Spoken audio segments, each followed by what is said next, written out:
Salve Maria, sou o missionário Serra Roberta. Aqui é mais um estudo, né? Há distorções, cara, desse pastor adventista. Podemos orar pelos mortos? Veja o que a Bíblia diz e o que os apócrifos dizem, né? Que é o professor Leandro Quadro, né? Engraçado, cara, os caras, eles não cansam de perseguir a igreja. Simples. Dá para se provar na Bíblia sem usar esse livro que diz que não é inspirado, né, pelos protestantes. Mas vamos aqui refutar essa mentira. Que interessante. Olha só. Agora vamos ler esse texto, porque esse texto aqui também vale a pena. Em 2 Macabeus 12, 42 a 46, existe uma das maiores heresias para um cristão: oração pelos mortos. E eu vou ler para você e vou ver eu vou te mostrar o que a Bíblia diz a respeito. 2 Macabeus 12, vamos ler a partir do verso 43, tá? Uma observação. Se eles não acreditam nesses 7 livros que os protestantes tirou com a reforma protestante, que usou a tradução judaica, não usou a Septuaginta, os caras querem refutar com a Bíblia católica, com as Bíblias que eles não acreditam. Para tentar colocar na cabeça do povo, mas vocês católicos oram pelos mortos, a missa de 7º dia, para negar o purgatório, etc. Vamos ver, vamos provar e vamos desmascarar mais um vídeo desse cara, essa mentira dele. Depois, tendo feito uma coleta individual, enviou a Jerusalém cerca de 2.000 dracmas, a fim de oferecer um sacrifício pelo pecado, no que agiu com grande acerto e nobreza, pensando na ressurreição. Se, com efeito, ele não esperasse que os soldados mortos em combate ressuscitariam, teria sido supérfluo rezar pelos mortos. Persuadido que estava de que uma belíssima recompensa está reservada aos que adormecem piedosamente, santo foi e piedoso o seu pensamento. E foi essa razão por que mandou que se celebrasse pelos mortos um sacrifício expiatório, para que fossem absolvidos de seu pecado. Então aqui encontramos a doutrina, né, da oração pelos mortos e um certo apoio à doutrina do purgatório. Só que será que nós podemos... Vamos por etapa, né? Porque o vídeo do cara é muito longo, né? Eu fiz um estudo aqui, resumido aqui, ó. Em Levítico 4, versículo 5, no Velho Testamento existe o Kippur, né? Termo hebraico, um costume judaico. Está lá em Levítico 4, versículo 5. Kippur era um ato de sacrifício pelos pecados realizados pelos pecados dos vivos. O Kippur era um ato de expiação pelos pecados. E ali, segundo Macabeus 12, 4 e 2, faz o mesmo ritual, mas pelos os mortos. Aqui, ó. Você faz esse mesmo ato Kippur, ato de expiação, né? Pelos pecados dos mortos que tinha morrido na guerra. Quer dizer o quê? Ali, segundo Macabeus, eles falam que não é inspirado, né? Mas é inspirado sim, ó. Em Hebreus 11:35, cita Macabeus 7. Em 1 Timóteo 5:23, cita 2 Macabeus 15:39. Pra você ver, cara. Por quê? Tem essa passagem. Por quê? Porque segue a tradição. É costume do povo do Velho Testamento. Por quê? Fazer um pranto de 7 dias, etc. Olha só que interessante, ó. Esse livro sim é inspirado. Segue a tradição. Olha só. Em Gênesis 50, 10, ó. Chegando a eira à tarde, além do Jordão, fizeram uma grande, solene lamentação a José. Celebrou em honra de seu pai um pranto de 7 dias. Em Gênesis 50, 1 ao 3, José lançou-se então sobre o rosto de seu pai e beijou, chorando. Ordenou-lhe depois aos médicos que se serviam e embalsamassem seu pai. E os médicos embalsamaram Israel. Ó. Gastaram nisso 40 dias, que é o tempo necessário ao embalsamento. Os egípcios choraram durante 7 dias. Olha só. Passando o tempo do pranto, José disse à casa do faraó. Olha só, cara. Que interessante. Agora você cata aqui em Deuteronômio 34, 5, ó. E Moisés, o servo do Senhor, morreu ali, na terra de Moabe, como o Senhor decidiria. E ele o enterrou no vale, da terra de Moabe, de frente de Bet-Fergue, e ninguém jamais soube o lugar do seu sepulcro. Moisés tinha 120 anos. No momento de sua morte, sua vista não se tinha enfraquecido, e o seu vigor não se tinha abalado. Os israelitas choraram durante 30 dias nas planícies de Moabe, e passando o seu tempo, acabaram os seus dias de seu pranto, consagrando o luto por Moisés. Olha só que interessante. É de acordo que, segundo Macabeus está fazendo. Está seguindo aqui o que os caras fizeram. Que interessante. Se tem um sacrifício de expiação que pelos pecados dos vivos, e ali em 2 Macabeus também faz pelos mortos. Aqui, ó, José fazendo pranto também a seu pai. Os israelitas fazendo pranto também pela morte de Moisés. Cara,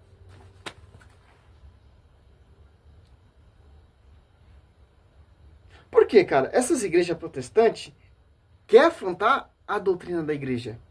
E a doutrina da igreja é reta à escritura. Aqui, ó. 2 Macabeus 12, ó. Vamos aqui, 43 até o 46, ó.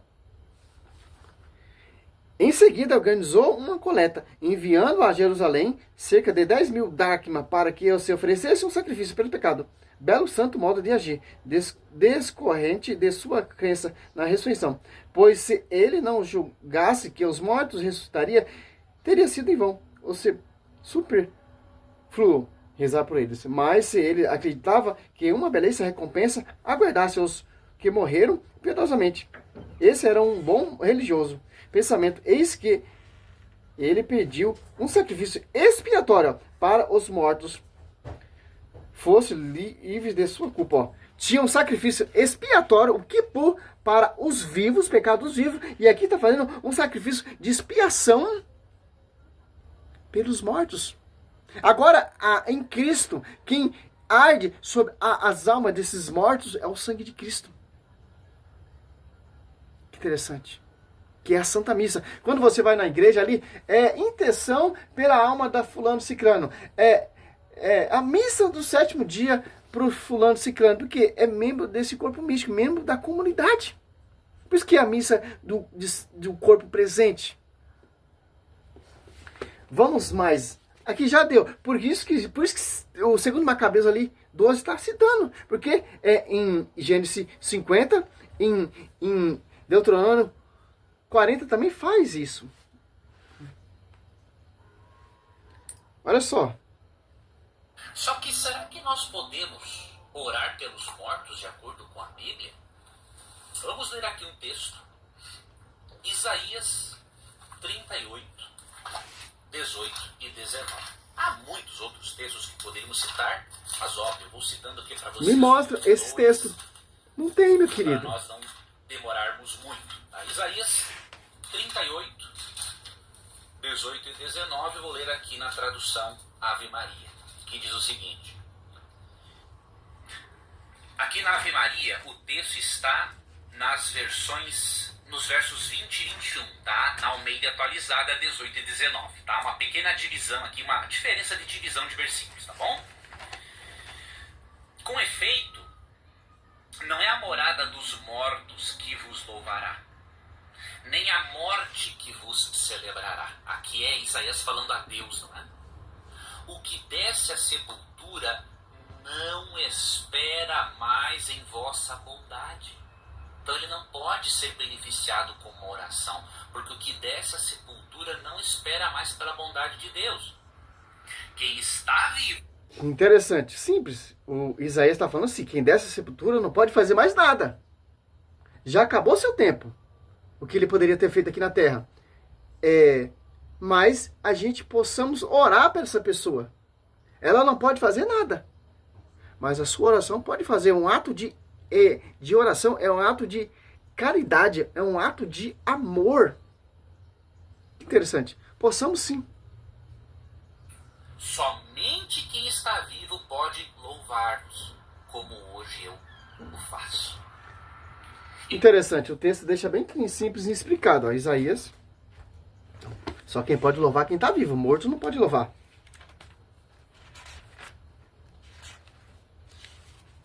Né? O corpo, né? Que Apocalipse 6, 9, 10, ali eles estão clamando por justiça. Em Mateus 17, 3 ali, Moisés morreu, apareceu ali na transfiguração da montanha. Interessante, né? Isaías 38.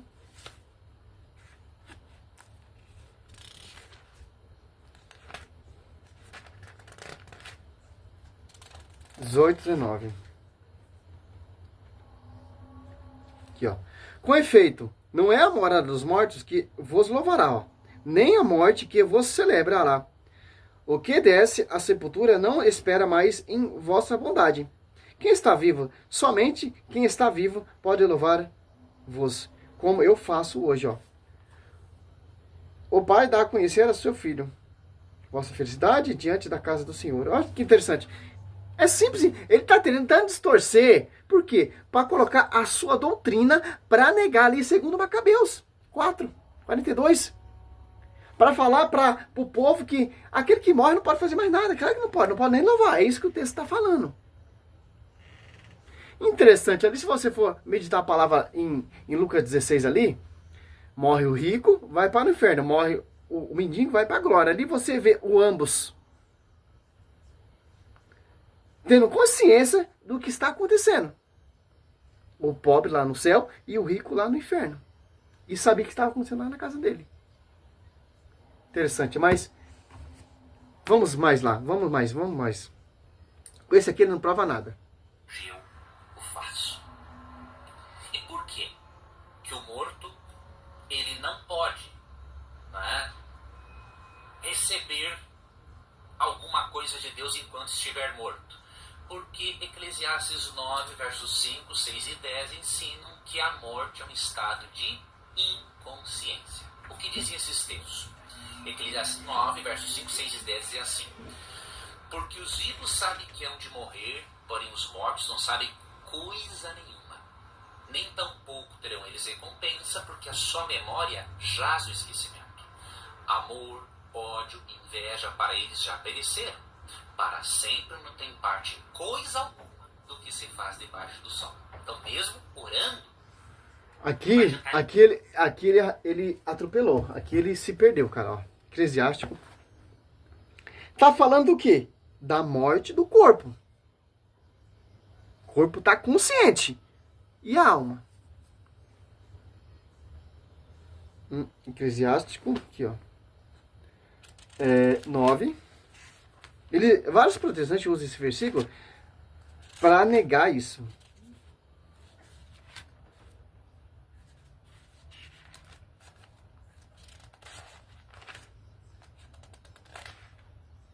(9) 5 ou 10, ó.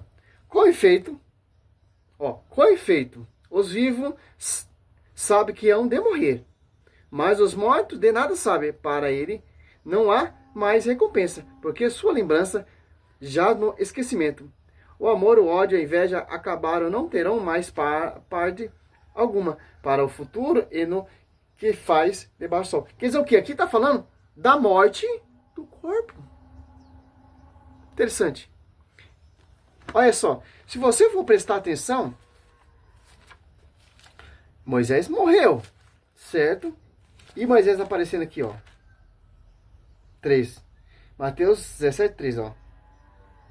Eis que apareceu Moisés e Elias conversando com ele. Olha só que interessante. Isso aqui já dá a noção pra gente que essa mentira, essa farsa protestante cai por terra. Porque Moisés morreu, mas Moisés está aparecendo em transfiguração. Por quê? Quem morreu foi o seu corpo.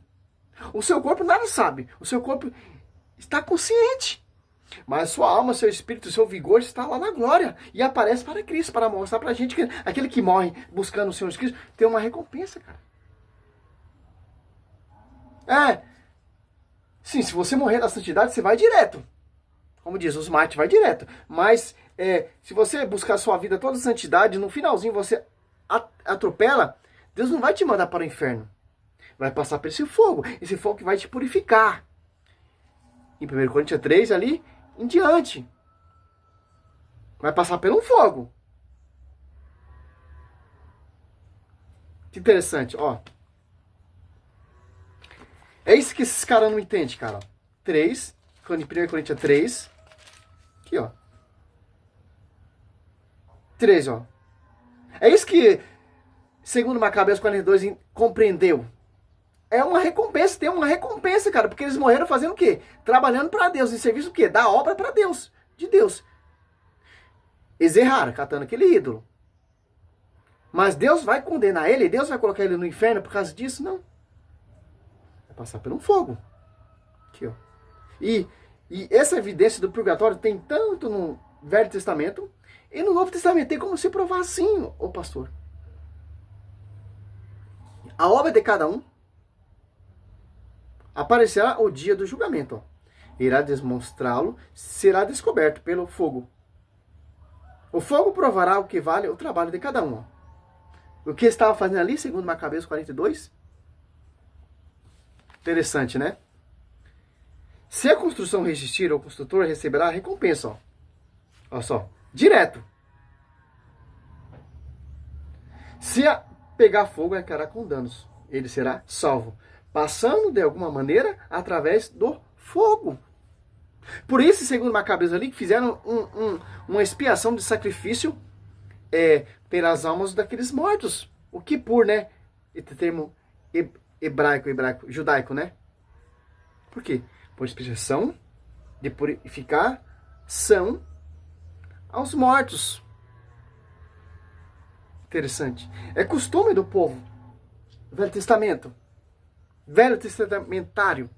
É isso que, segundo Macabeus 42, ou 12, 42 e 46, sabia que uma grande recompensa aguardaria. Mas eles tropeçaram, eles pecaram, sim, vai ficar com dano, passando por um fogo, que vai purificar para você chegar até a glória.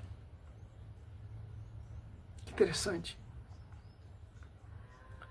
Por que Moisés aparece ali na transfiguração? Porque ele subiu direto. Aqui, ó. Se a construção resistir, o construtor receberá a recompensa, ó. Por que Moisés está ali em Atos Apóstolos, ou Mateus 17, 3? Porque recebeu a recompensa. A construção resistiu ao construtor. Olha a missão de Moisés, cara. Que interessante. É simples, cara. Mas vamos lá. 18 minutos, não provou nada até agora. Vou fazer 2 vídeos, vou dar mais uma réplica aqui para finalizar. Orando, não vai adiantar em nada, porque eles estão inconscientes e eles não têm parte em coisa alguma do que se faz debaixo do sol.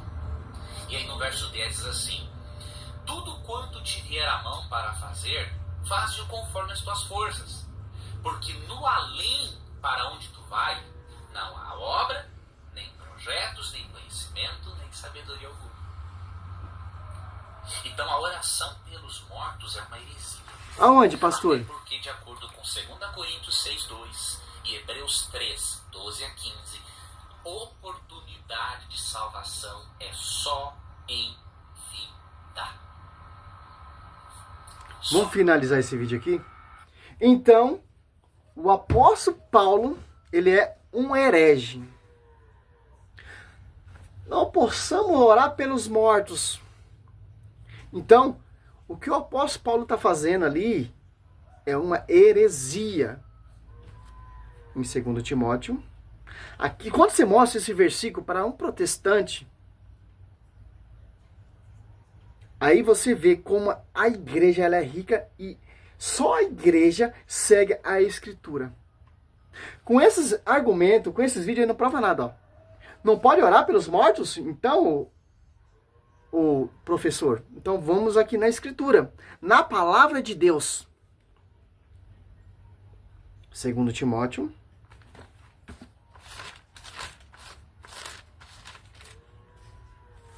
Aqui, ó.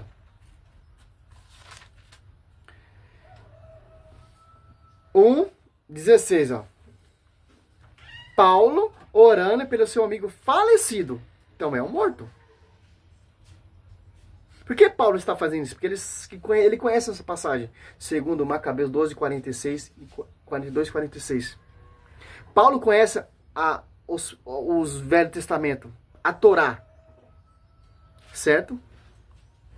Olha só. O Senhor conceda sua misericórdia à casa de Onífera, orou primeiramente para a sua casa, pela sua família, ó. Onífera, que muitas vezes me reconfortou e não se envergonhou das minhas cadeias. Olha a obra do cara. Paulo, ele ora pela família e lembra a obra que ele fez, que ele prestou com Paulo.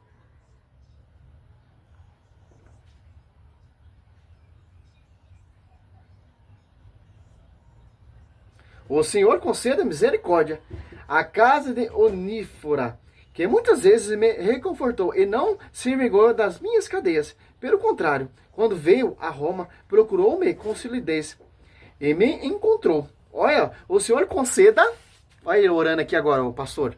O Senhor lhe conceda a graça de obter misericórdia. Uma oração pelos mortos é um ato de misericórdia, é um ato de amor, é um ato de caridade. Por isso que o Padre Pio tinha muitas revelações ali no purgatório. Vinha pessoas lá do purgatório pedir oração para o Padre Pio. Estuda a história do Padre Pio, você vai ver. Joga esses livrinhos fora do Ellen White aí, começa a estudar a doutrina da igreja. Ó. O Senhor lhe conceda a graça de obter misericórdia junto do Senhor naquele dia. Sabe melhor que ninguém quando bom serviço ele me prestou a Éfeso. Agora aqui, ó. 2 Timóteo 4, ali no finalzinho ali, ó. Paulo 19, Paulo não cita mais Onífera, ó. Saúda Priscila e Aquilas e a família de Onífera, ó. Agora está orando pela família. Orou pelo o amigo falecido, agora está orando pela família, ó. 2 Timóteo 4, 19, ó. Que interessante. Então, se você for catar mais além, João 20. Maria Madalena estava onde? Lá no sepulcro. Isso é costume do povo judeu. Tanto no Velho Testamento e no Novo Testamento. Aqui, ó. João 20, versículo 1. No primeiro dia que seguia ao sábado, Maria Madalena foi ao sepulcro de manhã cedo, quando ainda estava escuro. Viu a pedra removida do sepulcro. Agora, Marcos. Aqui, Marcos 16. Olha só. Passando o sábado, Maria Madalena, Maria, mãe de Tiago e Salomé, compraram aromas para ungir Jesus. Ó. Olha só. Que interessante. Cuidar do corpo de Jesus. Cuidar do túmulo de Jesus. Que interessante, cara. Tem vários versículos bíblicos aqui. Vários. Olha o texto que eu pesquisei aqui, ó. Olha. 1, 2, 3, 4, 5 folhas.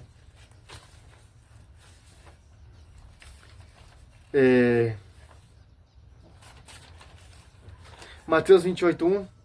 Certo? 1 Coríntios 15. Olha só. Para finalizar esse primeiro vídeo aqui, essa primeira etapa, aqui, ó.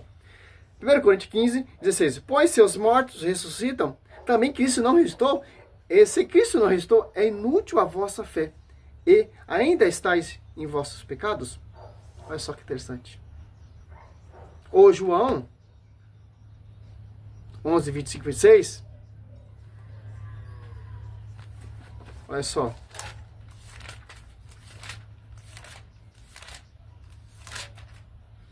Disse Jesus, eu sou a ressurreição e a vida. Aquele que crê em mim, jamais, não crê em mim, ainda que esteja morto, viverá.